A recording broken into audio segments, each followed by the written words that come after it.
Button Huggie uses a snap fit mechanism to keep the lid closed. You'll notice that there's a semicircle at the front of the Button Huggie base and at the front of the Button Huggie lid. If there's anything in the way of this semicircle, then the snap fit will not work and the lid will not close.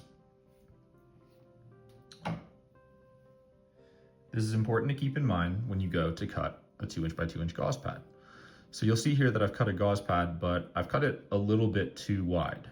And what that means is that when I go to insert the gauze pad into the Button Huggie, it's covering a portion of that snap fit at the front, and I'm not able to close the lid.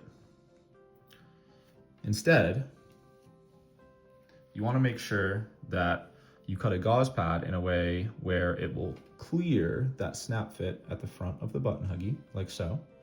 And then you should be able to snap the lid closed as intended.